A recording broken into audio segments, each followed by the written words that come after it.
Bonjour, alors je viens de recevoir un colis et je ne résiste pas à la tentation de vous présenter ce que je viens de recevoir. Donc comme vous le voyez, il s'agit d'un carton Revell, estampillé Revell. Je vous rassure tout de suite, ce n'est pas Revell qui m'a envoyé ça, mais c'est l'ami Laurent. Coucou Laurent.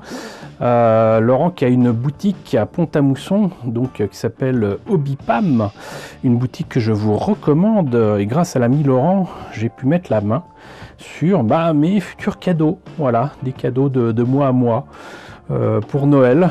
C'est Noël avant l'heure. J'ai pris auprès de Laurent 2 maquettes de Revell, des nouveautés Revell que je vais vous présenter du coup avec un plaisir certain.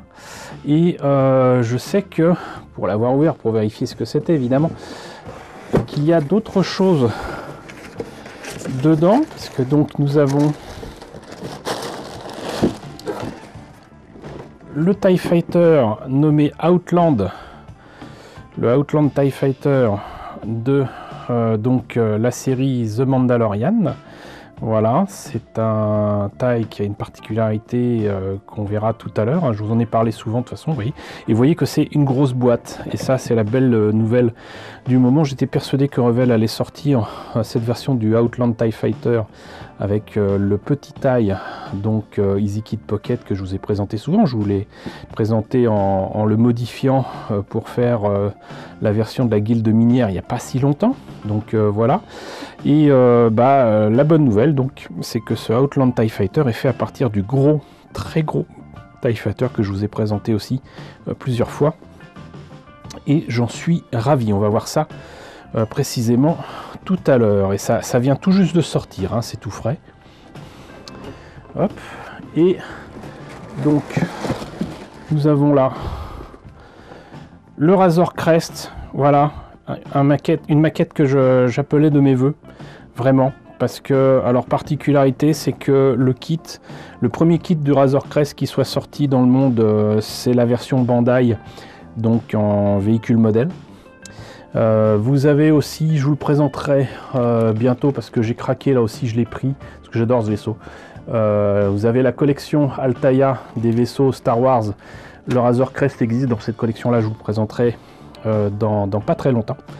Vous avez un kit qui est aussi sur le point de sortir aux États-Unis chez nos amis de Round 2, donc très certainement sous marque AMT ERTL au 1,72, et c'est aussi l'échelle annoncée ici pour ce kit qui est une nouveauté, c'est pas un kit en reboîtage ou quoi, c'est une nouveauté Revell.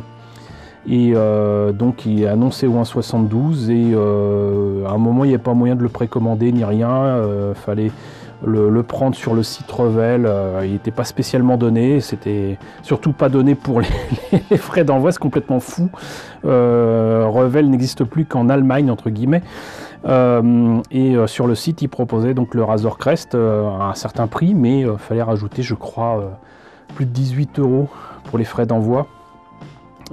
Donc pas raisonnable du tout. J'ai préféré le commander à l'ami Laurent qui me l'a envoyé prestement. Donc là je viens de le recevoir. Vous n'allez pas nécessairement voir la vidéo au moment où je l'ai reçu, ça c'est clair, mais le fait est que je suis ravi d'avoir ce kit et de l'avoir pris à un ami donc qui a une boutique de maquettes à Pont-à-Mousson. Mais c'est pas tout, puisque je vous ai présenté Hobbypam et Laurent, je vous en ai parlé. Hop, voilà, je vérifie s'il n'y a rien d'autre. Je vous en ai parlé avec des éléments de décor en résine il n'y a pas si longtemps. Donc SMD pour la marque. Et Laurent m'a envoyé de nouveau un socle et un immeuble. Voilà, un très joli cadeau.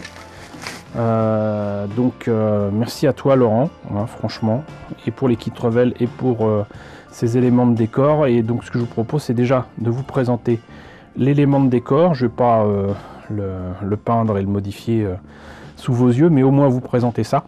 Et ensuite on va voir donc ces nouveautés Revell qui viennent tout juste de sortir.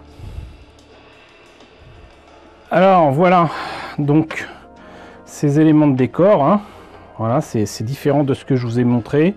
Et donc a priori ça c'est le small building. Et vous le voyez d'ailleurs il tient quasiment tout seul, tout droit, alors qu'il est pas bien épais. Enfin, pour moi il est épais, mais voilà. Donc c'est un pan d'immeuble. Alors évidemment, alors, au moment où je vous dis que ça tient tout seul, ça ne veut plus tenir. Merci la loi de Murphy. Élément de décor, immeuble fin, modèle en résine à peindre. Donc hauteur 15 cm, largeur 7 cm, épaisseur 2 cm, échelle 1,144 et ça sera limité à 100 exemplaires. Voilà, je vous mets une image de ce que ça peut donner peint par les bons soins de l'ami Laurent. Voilà, donc vous savez donc que ça existe, que ça ressemble à ça. Et donc pour le socle, et je reconnaissais pas parce que tout simplement là comme ça en brut on voit pas trop. Mais là aussi je vais vous mettre une image de ce que ça donne peint. Et vous voyez donc c'est une base en résine style futuriste, 14 cm de largeur, 100 exemplaires aussi, et il a appelé ça la launch base. Donc effectivement il y a comme des rails ici là, et je sais pas si c'est très visible. Non, on voit pas trop hein, sur l'écran.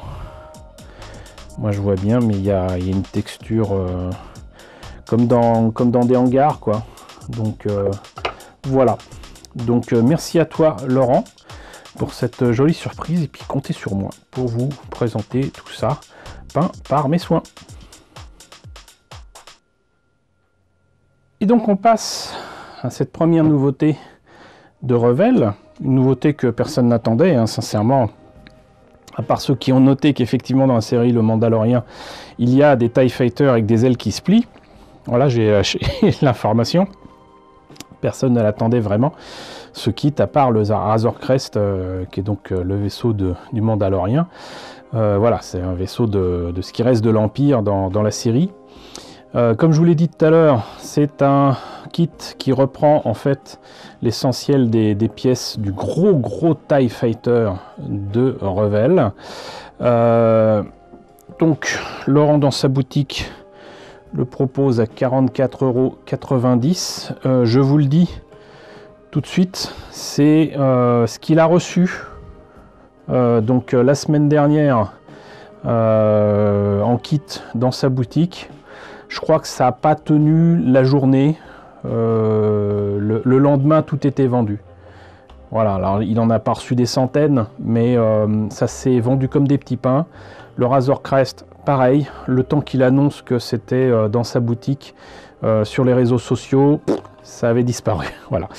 Donc, échelle théorique 1,65, hein, ça fait toujours rire les échelles chez Revell, surtout pour du Star Wars. Autant vous le dire tout de suite, c'est pas du 1,72, c'est pas du 1,65. Vu la taille du pilote qui est dedans, c'est très clairement du 1,35, mais ça je vous en ai déjà parlé en long, en large et en travers. Je vous ai présenté plusieurs fois ce kit, donc n'hésitez pas à aller voir les vidéos qui concernent donc ce TIE Fighter.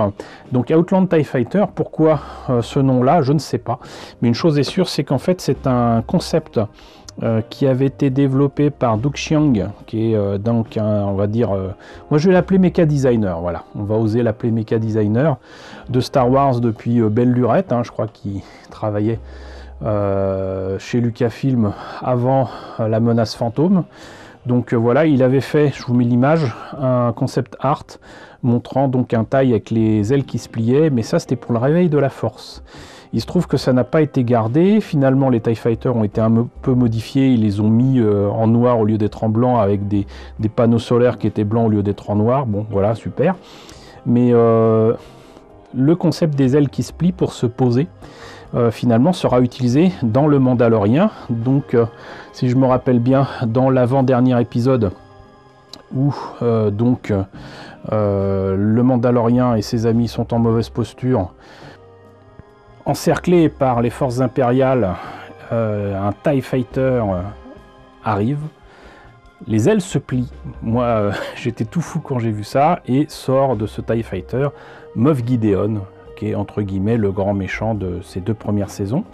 Voilà, et puis ce TIE Fighter aux ailes qui se plient, on le voit aussi dans un épisode de la 2e saison, avec une base plus ou moins secrète de l'Empire, avec quelques tailles qui à la fois se sauvent et partent à l'assaut du Mandalorien.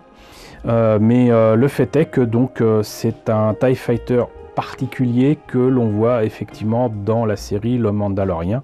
A priori, il n'est pas dit que les TIE Fighters d'autres séries Star Wars aient cette capacité de base. Ça m'étonnerait même beaucoup. Très jolie boîte, très jolie illustration, franchement. C'est très joli, c'est très beau. Aux couleurs du Mandalorien en plus. Et donc je vous le disais, gros kit de Revell repris avec donc des pièces qui permettent d'avoir les trains d'atterrissage et les ailes pliées. Voilà. Donc par contre du texte de partout, au mépris d'autres images qui auraient pu être sympathiques. Voilà.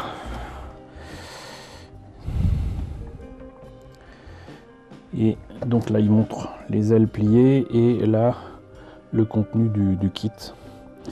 Et je sais déjà que dedans, du coup, c'est un peu comme les kits que j'aime bien, vous savez, de Bandai, avec des kits qui reprennent d'autres kits. Là, comme c'est le cas, littéralement, on pourrait faire, a priori, 2 TIE Fighters, un avec les ailes pas pliées, l'autre avec j'arrête pas de dire les ailes, les panneaux pliés ou les panneaux pas pliés. Et, on a presque de quoi faire 2 TIE Fighters distincts. C'est presque dommage en fait qu'ils aient pas mis le nombre de pièces nécessaires pour en faire 2. Ça aurait pu être drôle, ça aurait pu être sympa, mais on va voir ça justement immédiatement.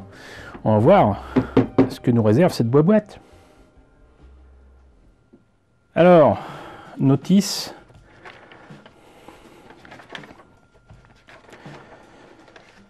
du coup tout en noir, les pièces à ne pas utiliser, hein. Voilà. Là, pareil.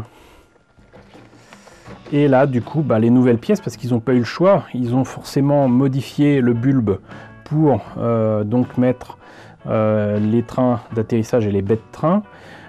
Du coup, là, il y a cette pièce-là qui est certainement identique à l'ancien kit, mais du coup, c'est dommage, on l'a pas en double. Du moins, je ne crois pas, ou alors c'est celui-là, je sais pas. Faudra que je vérifie de toute façon avec les grappes qu'on verra tout à l'heure. Et là donc les panneaux qui donc se plient et x2 forcément. Et exactement comme pour la grosse version avec les panneaux qui ne sont pas pliés, on a donc 2 morceaux pour le panneau. Et ça je vous l'avais déjà dit. C'est dommage qu'en fait qu'ils aient pas pensé à faire du coup la partie à peindre en noir à part avec les montants à part aussi. Ça aurait fait 3 pièces, mais ça aurait facilité les choses grandement.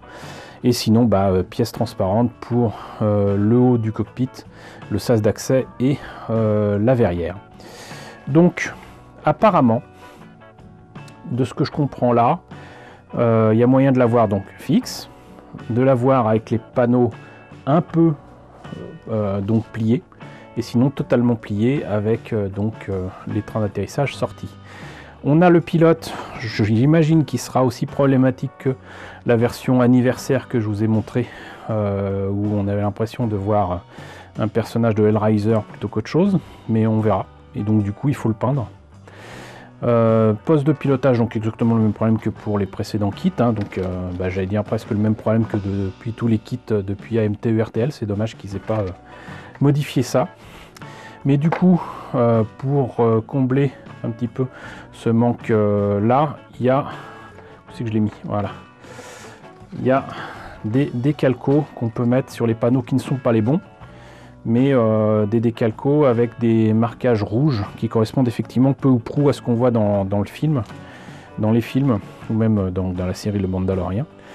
Donc là on termine le cockpit avec le pilote. Ensuite là il recommande quoi? qu'on mette ça en marron, en noir, je ne sais pas. Mais donc là, on a la partie du bulbe avec les baies de train. Je ne sais pas à quoi correspond la couleur J. Si c'est marron, c'est un peu... J, c'est... Ah d'accord, la couleur rouille. Je ne me rappelle pas que ce fut rouille. Mais pourquoi pas. Donc voilà.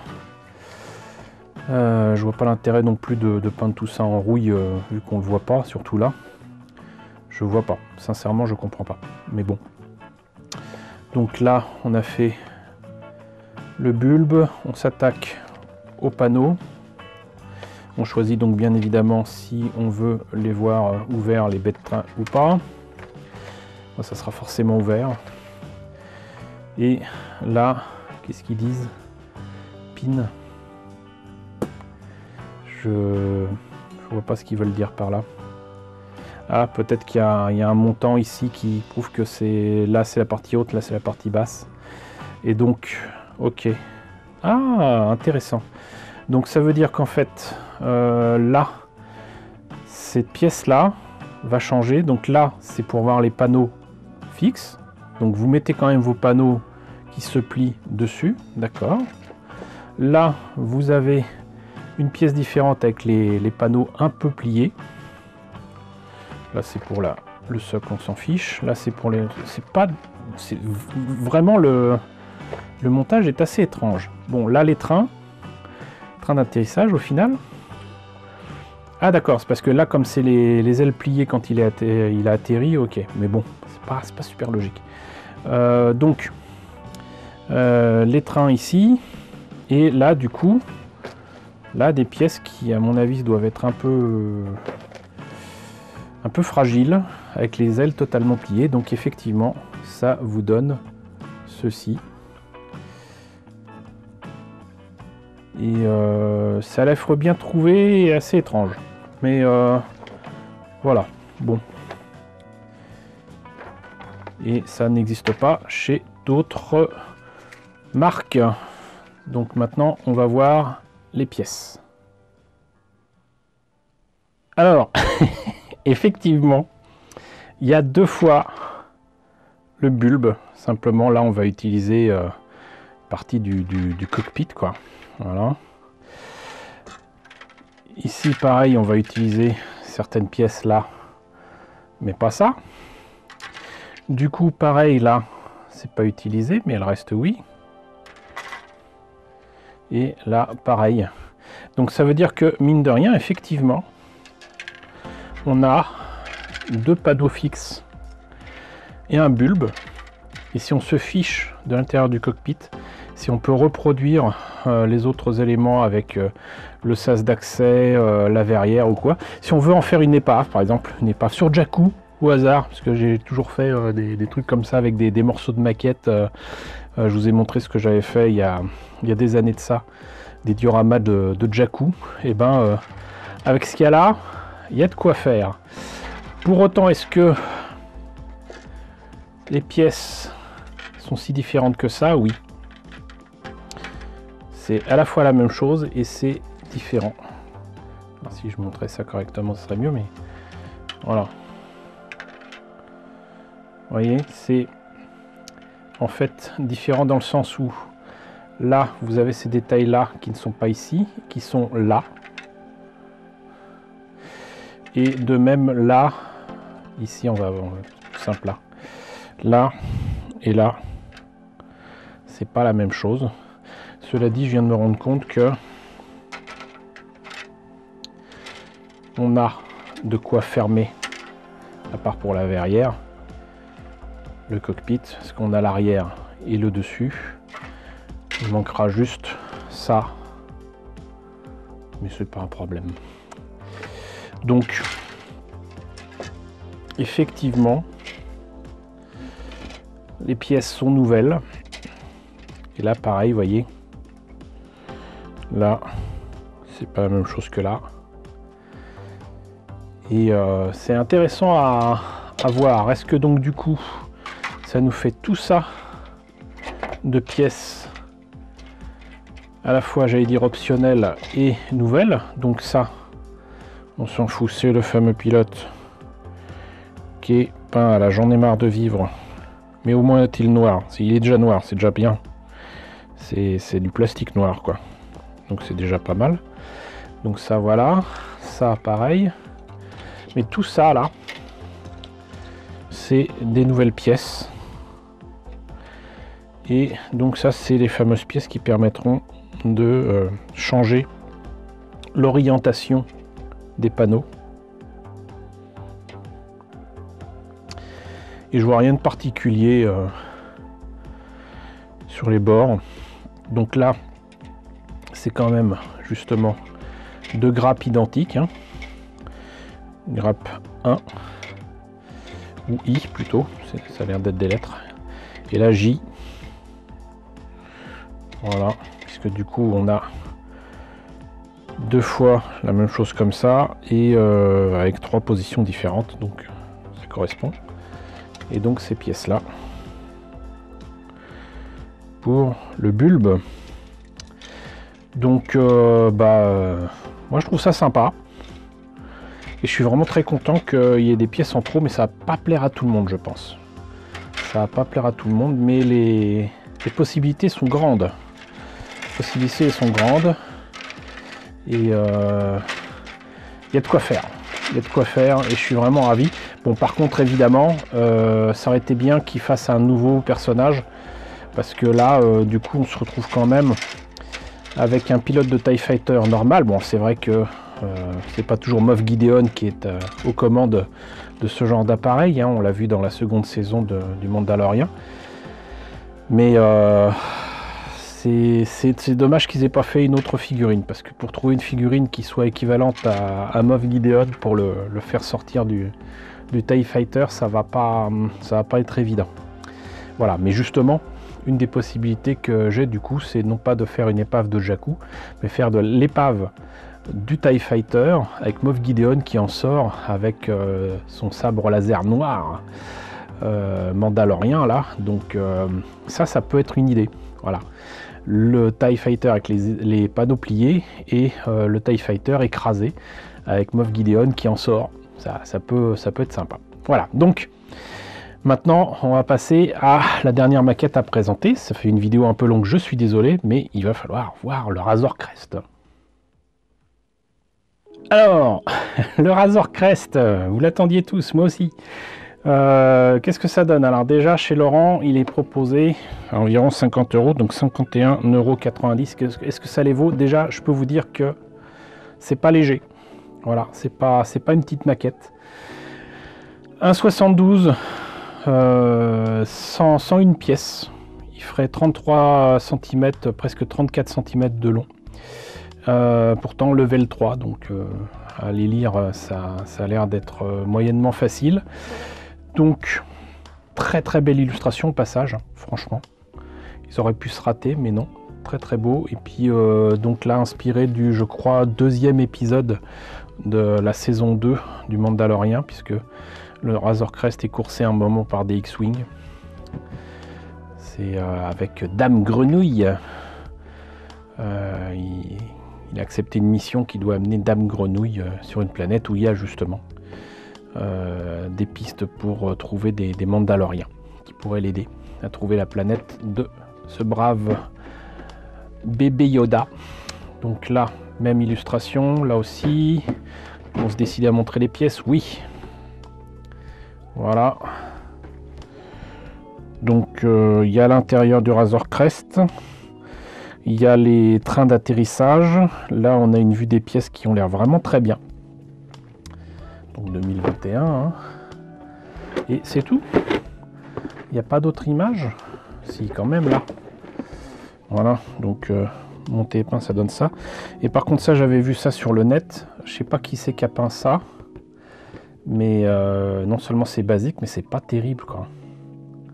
Alors, genre, pas terrible du tout. Dire un jouet. Sans me montrer, comment dirais-je, vindicatif, parce que moi aussi j'aime bien les jouets, mais enfin là, voilà quoi. Bof bof. Donc, on a fait le tour de la boîte. On va voir ce que ça donne à l'intérieur.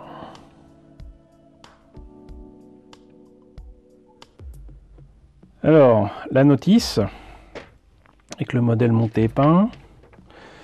Ah, donc là, on a des décalcos. Et vous voyez que les marquages jaunes sont déjà, entre guillemets, abîmés. Alors ça, par contre, ça posera problème, puisque vous aurez noté que le Razor Crest a un rendu métallique. Et ça fait partie des choses qu'il n'est pas aisé de reproduire correctement. Et encore plus avec des décalcos. On va voir. On va voir ce qu'il est possible de faire, parce que du masquage là-dessus, ça risque de poser problème. Les peintures métalliques n'aiment pas le masquage. La plupart du temps, il ne faut pas y toucher du tout. Donc on va voir ce que je peux faire. C'est pas les solutions qui manquent, mais la peinture va pas être une partie de plaisir, très clairement. Mais donc là, il y a une planche de décalco et elle a l'air sympa avec même des panneaux de contrôle et tout. Ça a l'air cool. Voilà, donc pour la notice, hop, on va pencher un petit peu plus, en évitant que la caméra tombe. Alors, les pièces en présence, A, B, C, D, E, F, G. Voilà, et je viens de faire tomber les pièces transparentes. Alors, on m'avait dit que c'était épais, je ne trouve pas que ce soit épais. Alors, pas du tout. Et ça m'a l'air très bien. Donc, pas mal. On verra ça tout à l'heure, de toute façon, pour le reste. En voyant déjà la notice. Donc les références couleurs pour peindre l'intérieur du cockpit, visiblement. Ça fait très cockpit de bombardier de la Seconde Guerre mondiale, justement. Donc là, ce cher Din Djarin, le Mandalorien, avec des couleurs qui font dire que bah, c'est pas sa tenue de la seconde saison. Hein. Hop, donc ça c'est quoi ? Devant le cockpit, oui d'accord. Ok. Mais il y en a des choses à faire pour l'intérieur, le cockpit et puis l'intérieur du vaisseau auquel on peut avoir accès. Donc visiblement, il va falloir soigner tout ça.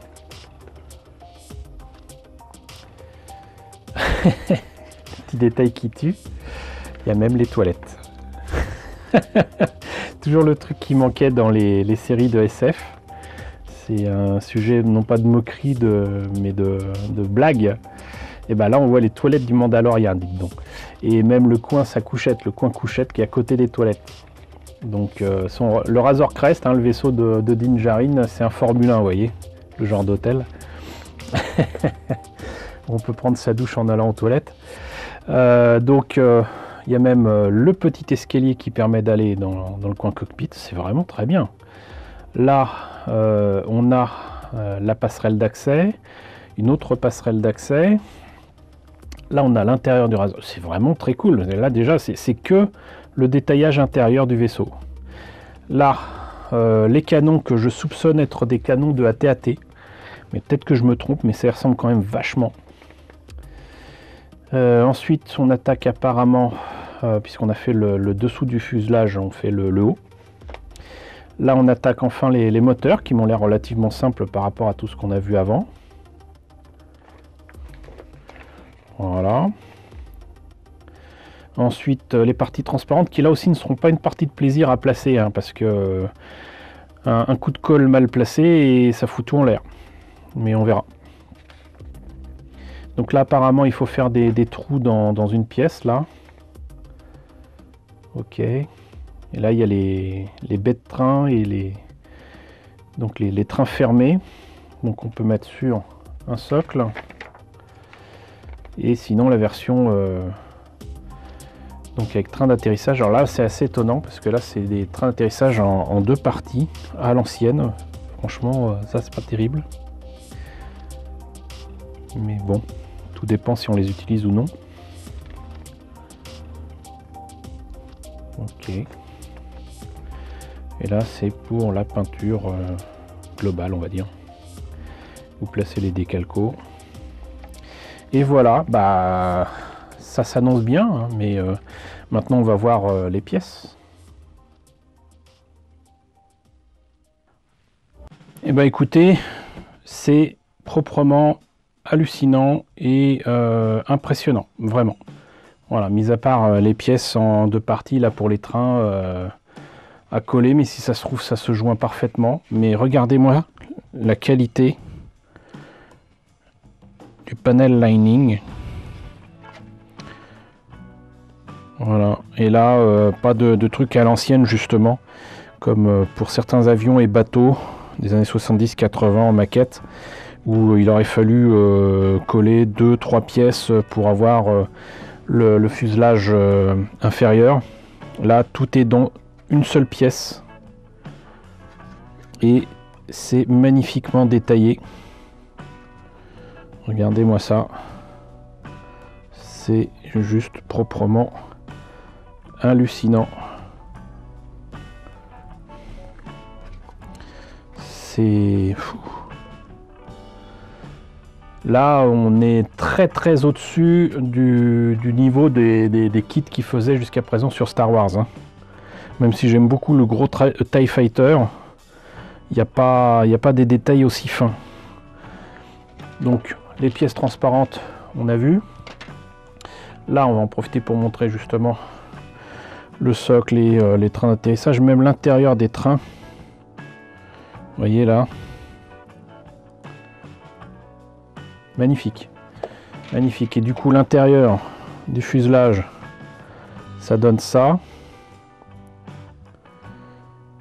À mon avis il manque quelques détails ici et là, mais pas grand chose pour que ce soit parfait. Là on a le fuselage, mais regardez-moi ça, fuselage supérieur.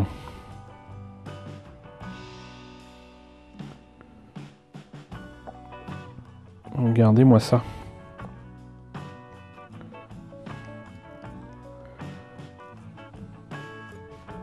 J'en reste sans voix, sincèrement. Puis le plastique est bien, est très bien. À la rigueur, je regrette presque que ça n'a pas été prépeint, parce que du coup s'ils avaient déjà prépeint en argenté, ça m'aurait peut-être facilité la tâche, mais bon. Et donc regardez aussi pour les moteurs. Regardez comme c'est beau.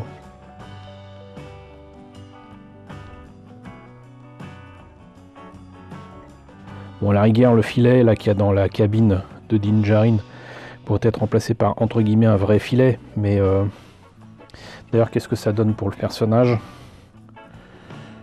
Ouais, bon, il est pas moins moche que par exemple le pilote de AT-AT que je vous ai présenté de Bandai, mais c'est vrai que la figurine n'est pas très belle, hein. Même si c'est tout petit. C'est peut-être le seul défaut de cette maquette, c'est la figurine. Donc. Et là voilà, le reste des panneaux, l'intérieur des moteurs, les tuyères. Hop. C'est magnifique, c'est magnifique. Alors je regrette absolument pas de l'avoir pris chez Laurent, je suis très content.